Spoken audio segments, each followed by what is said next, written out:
E aí, pessoal, tudo bem? Vamos começar a aula de hoje. Vamos falar um pouquinho sobre as termoelétricas e as termonucleares existentes dentro do território brasileiro, como que vem a energia desses dois tipos, né, que nós temos dentro do nosso território. Apesar de um ser razoavelmente expressivo e outro nem tanto, eles são importantes para o conhecimento da questão da distribuição elétrica dentro do nosso país. Então vamos estudar aí, vamos trabalhar juntos e vamos entender. Combinado? Então, pessoal, valeu! Pessoinhas, vamos lá, então, vamos começar. Todo mundo abrindo a câmera. Meu Deus, até o Pedro abriu a câmera agora, hein?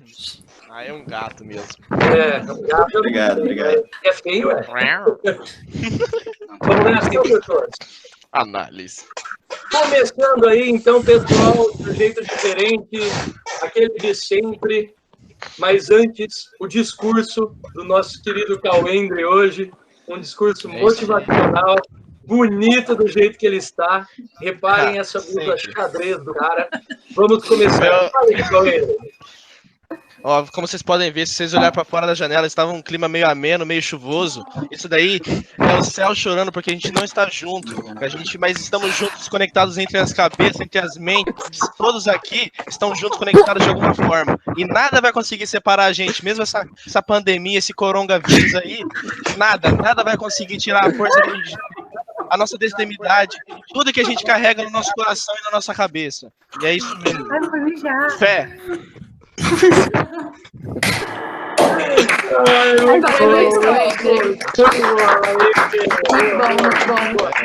Agora sim, aqui pode faltar um matinal decente. O salve imprescindível, Tchararã, bom dia! Bom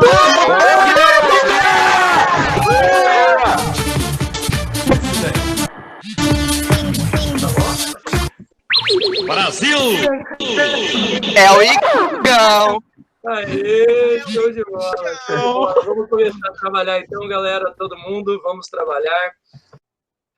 Pessoal, vamos nessa então. Vamos começar aqui a aula. Depois desse bom dia, foi muito animado, gostei demais, foi muito bom vê-los.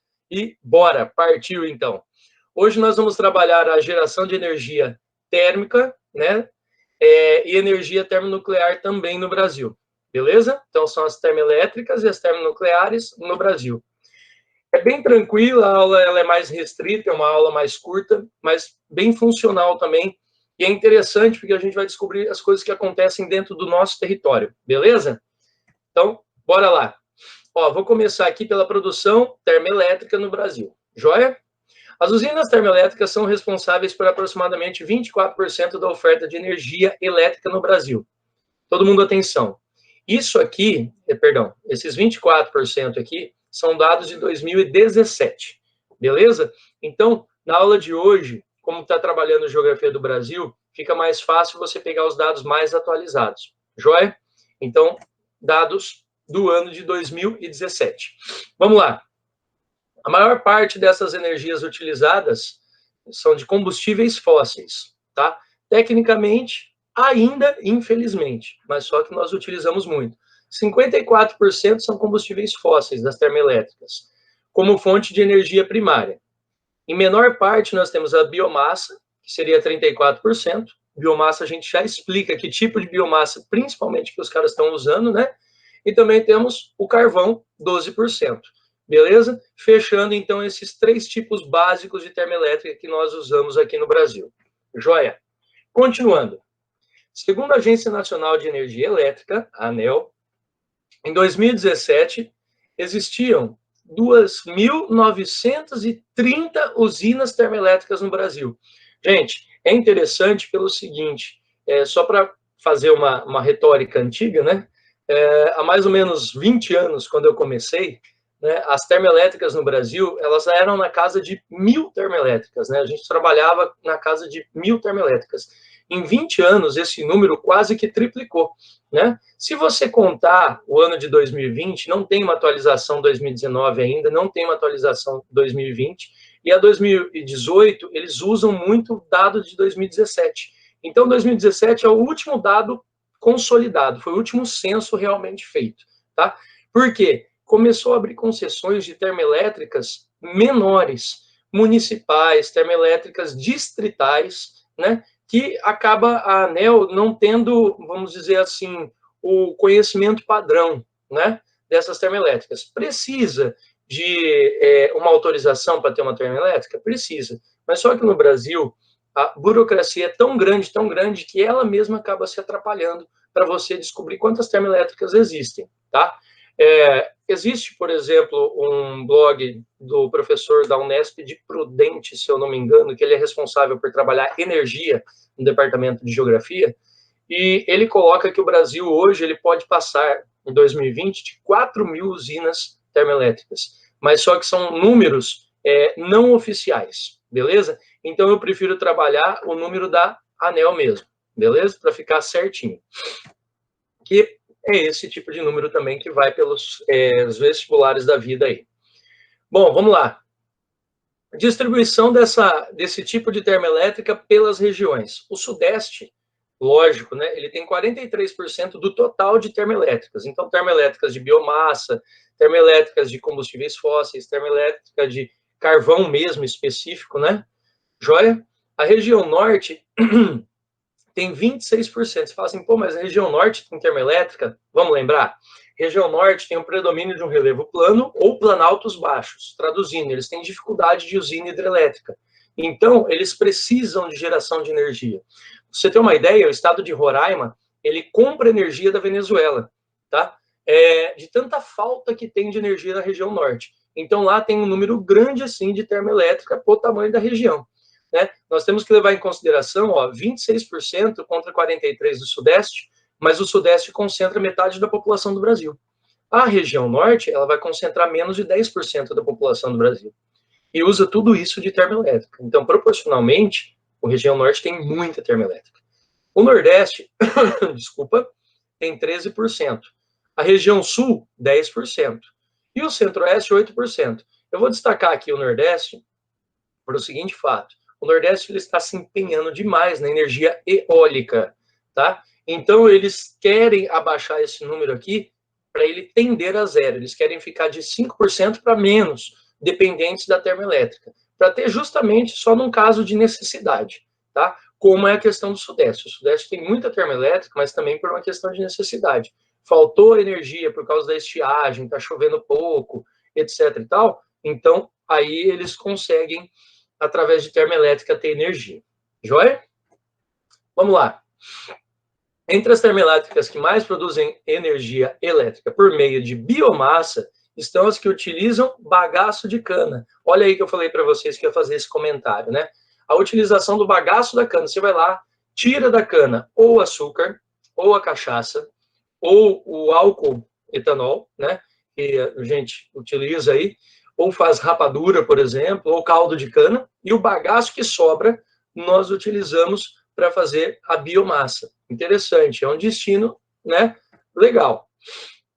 O estado de São Paulo é o maior produtor de cana do Brasil, então, automaticamente, ele concentra no seu território mais de 50% das termoelétricas que utilizam o bagaço da cana, né, como fonte primária de energia. Então, dentro do Brasil inteiro, o estado de São Paulo é o que mais concentra. E se você observar, pessoal, você vai ter termoelétricas que são movimentadas por biomassa, justamente aonde você tem as usinas que são produtoras de açúcar ou álcool, tá? Então é bem interessante, porque a logística fica bem perto.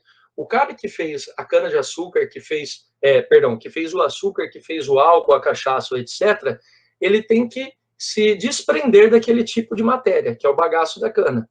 Automaticamente ele já manda para a usina e a usina já gera energia. E a usina paga para pegar esse bagaço. Então, a cana-de-açúcar ela acaba sendo aproveitada no seu processo praticamente inteiro. Joia?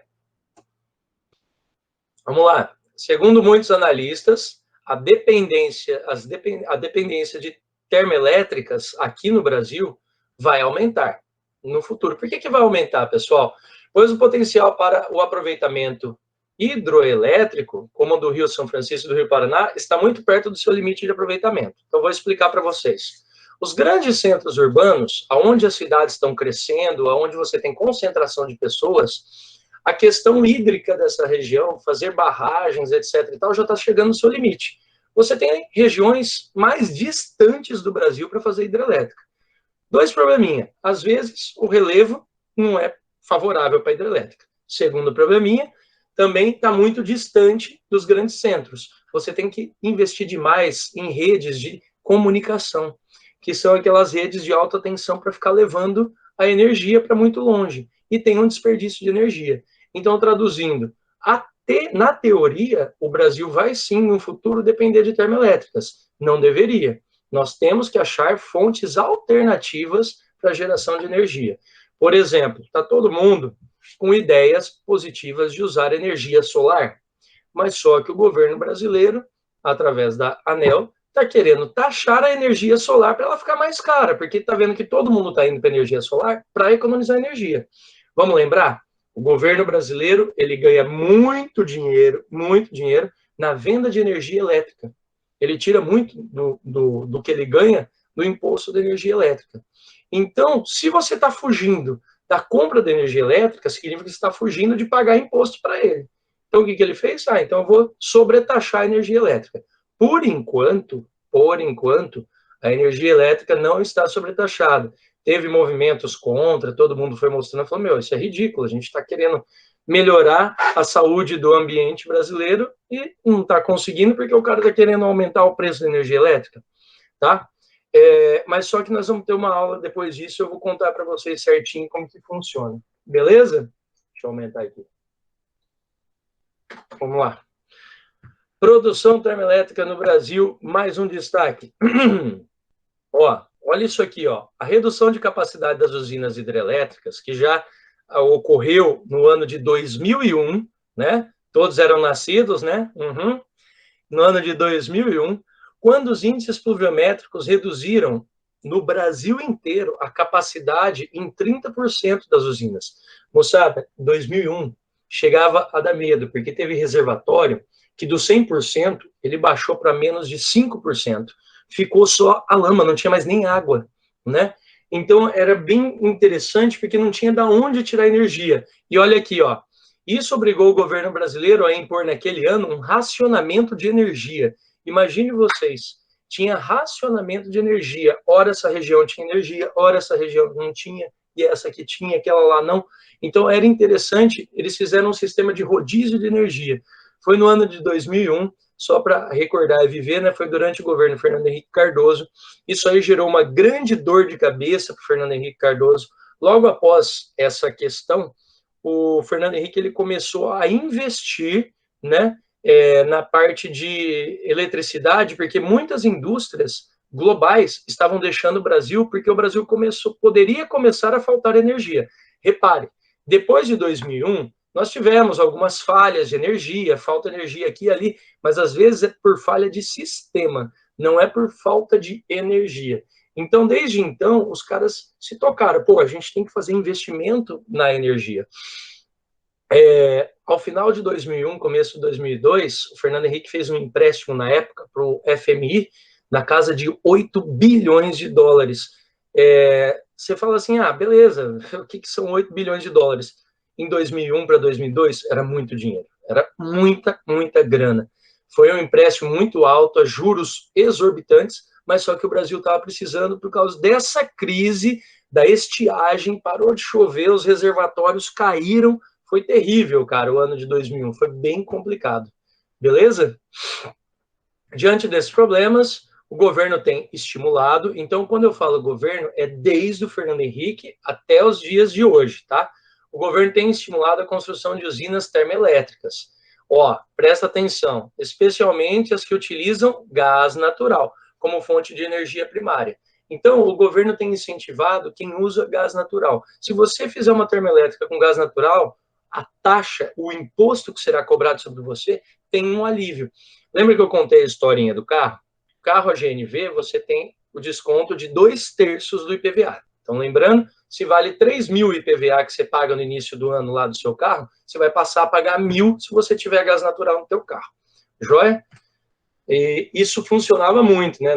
Eu tinha carro a gás natural, eu tive uns 4 carros, 5 carros a gás natural, não me recordo quanto, né? Mas só que vale muito a pena, tá? É bem legal. Bem instalado, ele não estraga o motor, ele funciona normalmente como outro motor, tá certo? Mas só que você tem que saber manuseá-lo também. Vamos lá.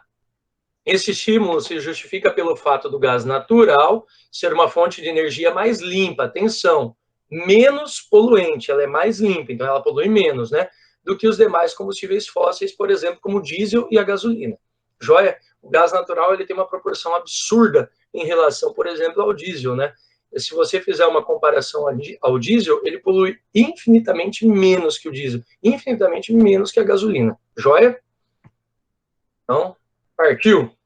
Olha aqui, ó, usinas termoelétricas a gás em 2014 no Brasil. Eu coloquei esse mapa para vocês porque o ano de 2014 ele foi um ano de virada. No ano de 2014, nós tivemos a possibilidade de implementar várias usinas de gás natural. Quando a gente trata assim bem de perto assim do ano de 2014, nós estamos falando do governo da Dilma Rousseff, tá? A Dilma Rousseff, ela já foi ministra, né?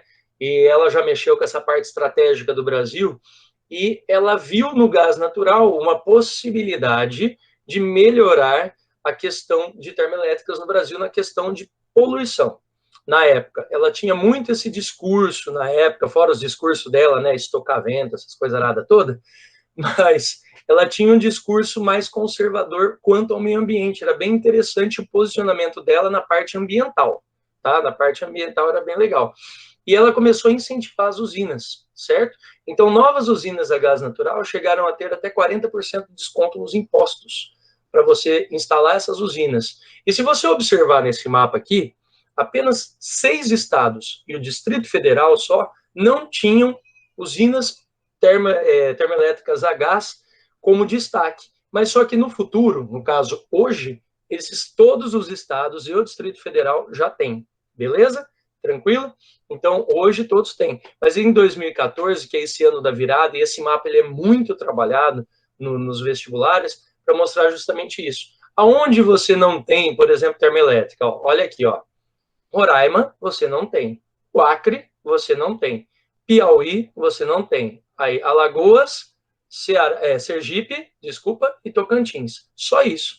Aí o DF também, o Distrito Federal, em 2014. Hoje, todos têm. Joinha? Tranquilo? Vamos falar um pouquinho agora de produção termonuclear no Brasil. Um assunto muito desconhecido, né, para muitas pessoas, por isso que eu deixei ele bem esmiuçado, eu vou explicar bastante sobre ele, joia? No Brasil, pessoal, o caso, ó, olha aqui o nome, ó, Eletronuclear é uma subsidiária da Eletrobras e é responsável pelo conjunto de operações, desenvolvimento e geração de energia elétrica de origem termonuclear. Então, nós temos uma subsidiária, não é subsidiária, subsidiária, joia? Nós temos uma subsidiária chamada Eletronuclear, que ela vai ser comandada, no final das contas, pela Eletrobras. Olha aqui, ó. As atividades vinculadas ao processo de funcionamento de Angra 1 e Angra 2, usinas que compõem a Central Nuclear Almirante Álvaro Alberto. CNA, tá? CNA, do jeito que tem que falar aí, né? Isso aqui foi uma homenagem, mas a gente já vai ver aqui já.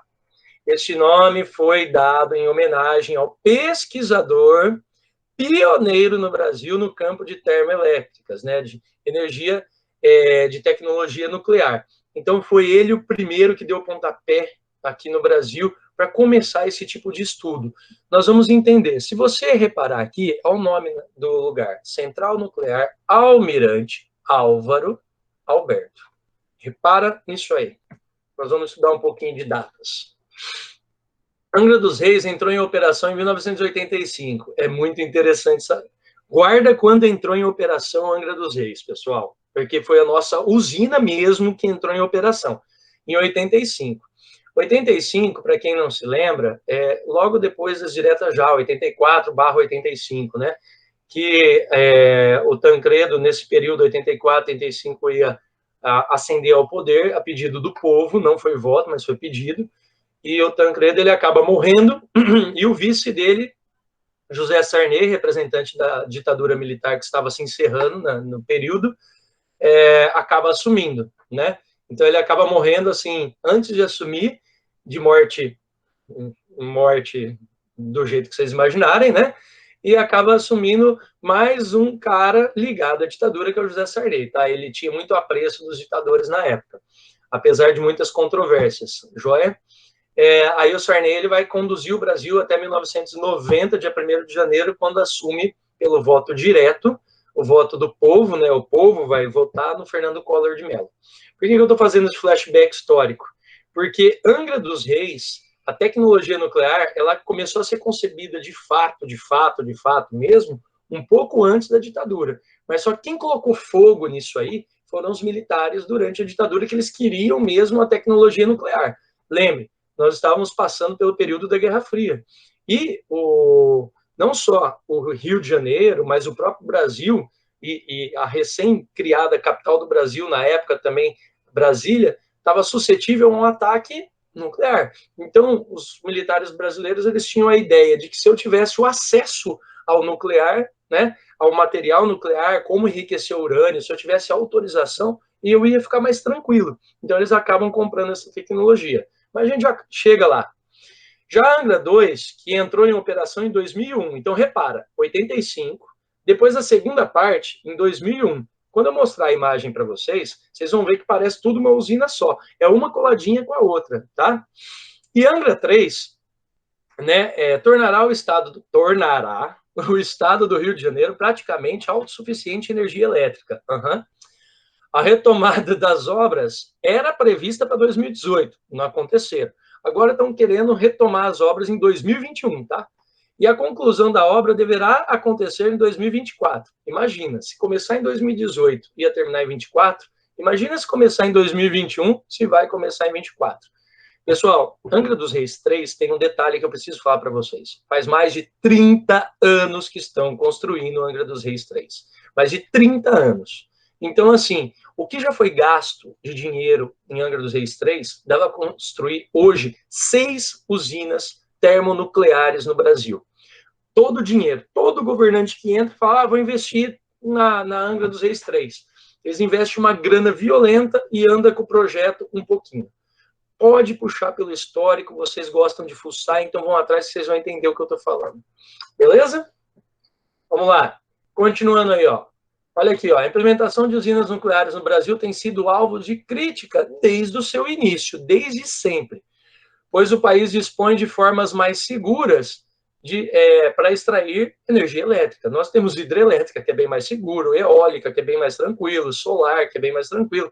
Nós temos várias outras fontes, inclusive limpas, para conseguir tirar essa energia. E para que danado os caras ficam com esse vício de querer a nuclear? Principalmente os cariocas, tá, pessoal? Pessoal do Rio de Janeiro. Eu falo carioca, mas está errado. É os cariocas e os fluminenses. Carioca é quem mora no Rio, Fluminense é quem mora no estado do Rio de Janeiro, tá? Então, os cariocas e fluminense. Inclusive, o Vitinho de Biologia, ele é fluminense, tá, pessoal? Pode falar para ele não é carioca, não. Ele nasceu no Rio, não. Ele nasceu em Niterói. Vamos lá.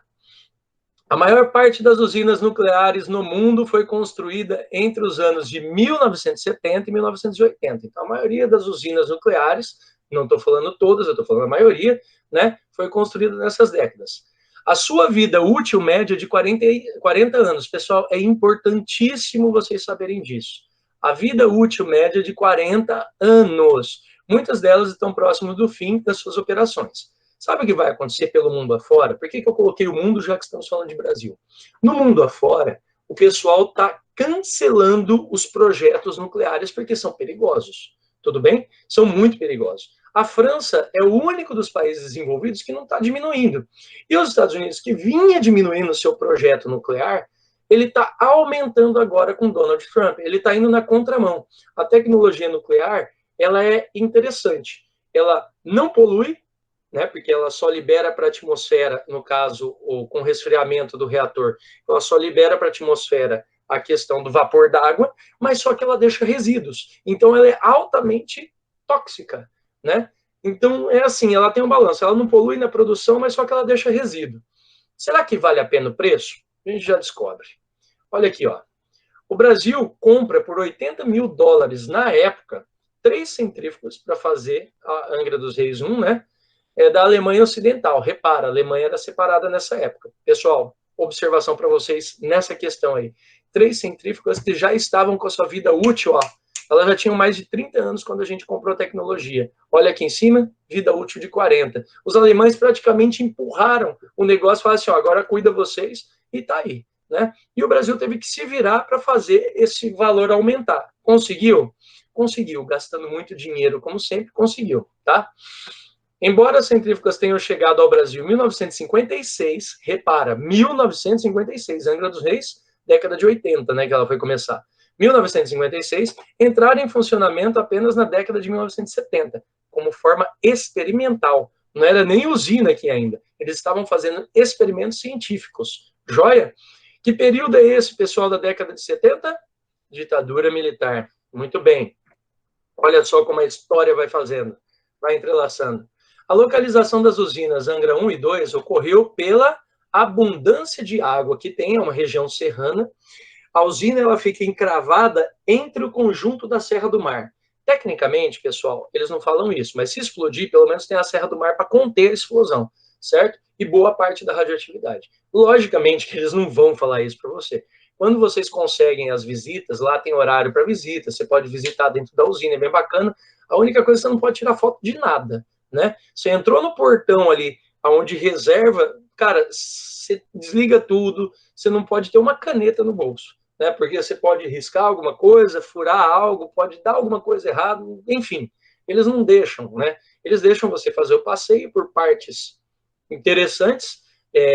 Um amigo meu falou que há um tempo atrás estava proibido esses passeios lá dentro, não sei qual motivo, né? Meu amigo lá do Rio de Janeiro, eu não sei por qual motivo, ele também não soube explicar, enfim, mas você tem que deixar tudo pro lado de fora. É bem legal de conhecer o esquema, tá? Mas você não vai lá no reator, você não vai ver segredos industriais, não. Você vai dar aquele passeiozinho, mamão com açúcar, assim, sabe? Bem tranquilinho.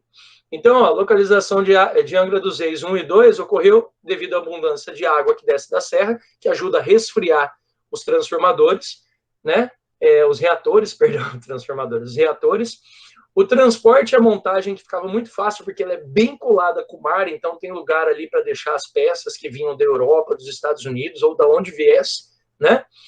E todo equipamento pesado, além de estar próximo a grandes centros, como Rio e São Paulo. Mas lembre-se, a energia nuclear, ela favorece o estado do Rio de Janeiro. Ela fica naquele eixo Rio-São Paulo.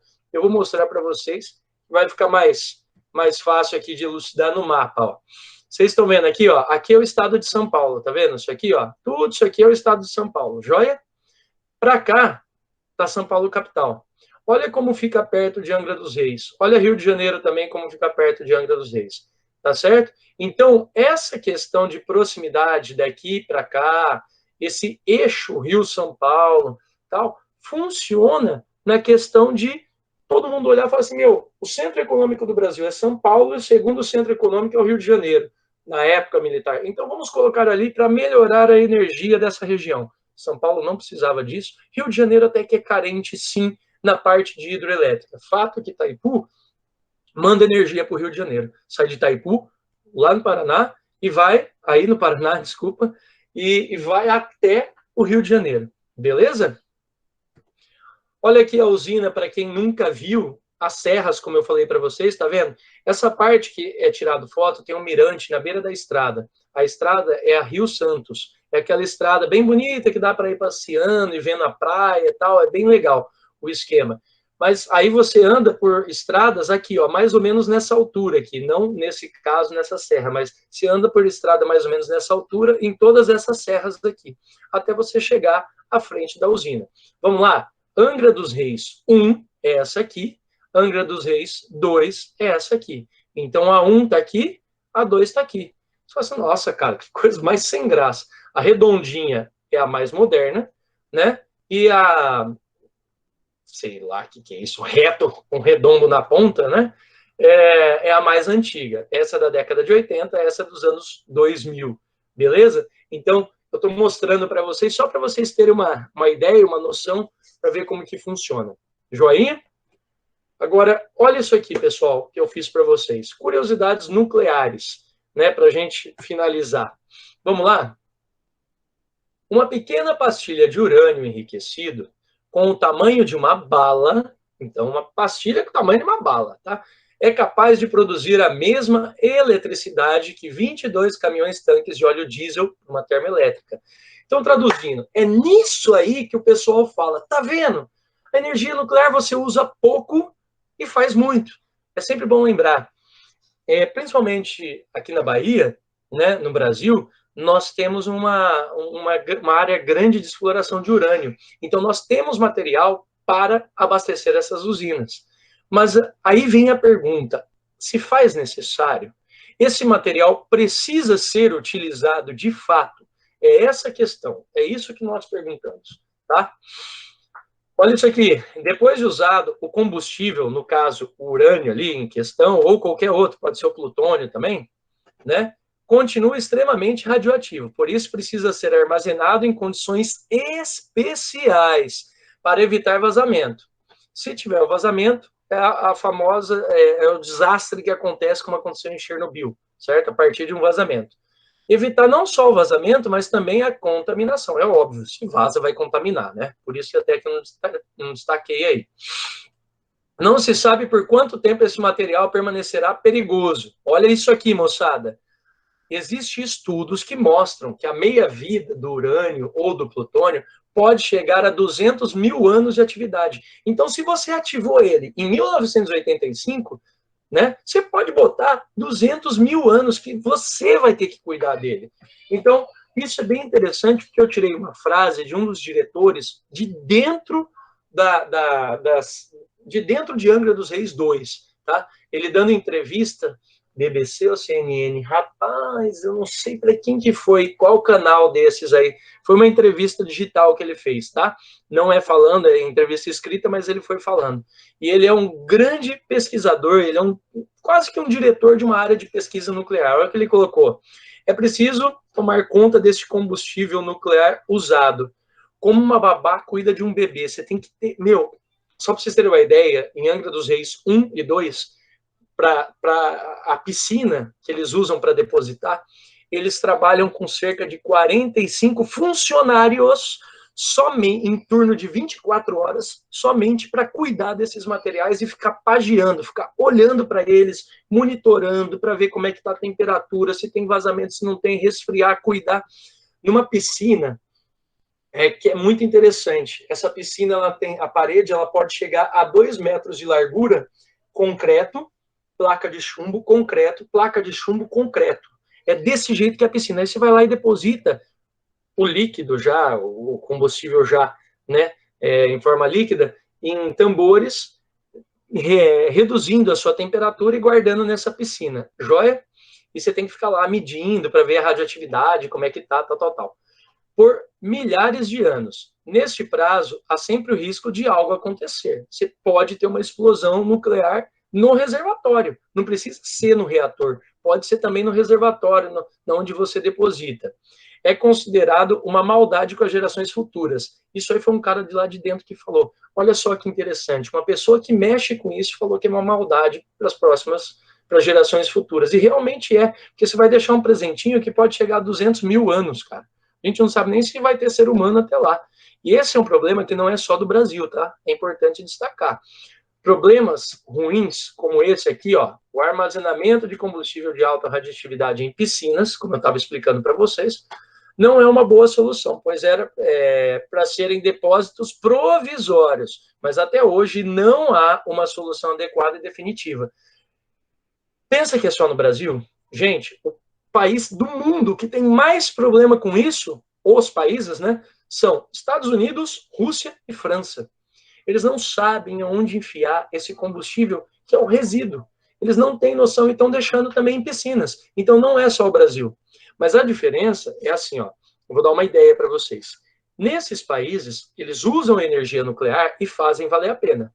Aqui no Brasil, você gasta R$1 milhão na média para produzir energia nuclear, para ganhar R$1.100.000 de energia vendida.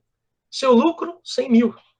Aonde já se viu você ter isso de lucro? Se você descontar os impostos, você está lascado. Aí você começa a entender porque a Light, que é a operadora de energia do Rio de Janeiro, é tão cara, inclusive a subsidiária mais cara que nós temos no Brasil hoje.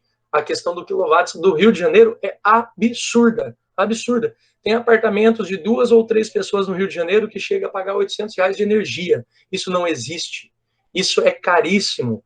Eles fazem a energia lá por setores. Se você mora num bairro X, a energia fica mais cara. Se você mora num bairro Y, a energia fica mais barata. Eles fazem um esquema assim que ninguém entende. Só chega a conta e você tem que pagar. Tá certo? Então, chama muito atenção esse aspecto, entre aspas, negativo. Beleza, pessoal? Muito obrigado pela atenção de vocês. Valeu. Pode abrir para as perguntas aí, povos e povas. Vamos lá para o microfone. Cadê? Manda pergunta aí, pessoal. Como sempre, muito animada. A aula com vocês, muito bom. Qualquer pergunta, qualquer dúvida que vocês tenham, pode deixar a sua pergunta aí. Assim que eu ver a pergunta, eu vou respondendo, beleza? Não esqueçam de ativar o sininho, dar o like, se inscrever no canal e etc. Fiquem à vontade para distribuir os vídeos. Estamos aqui para ajudar todos vocês. Muito obrigado, moçada, pela atenção. Fiquem com Deus, uma ótima semana. Valeu!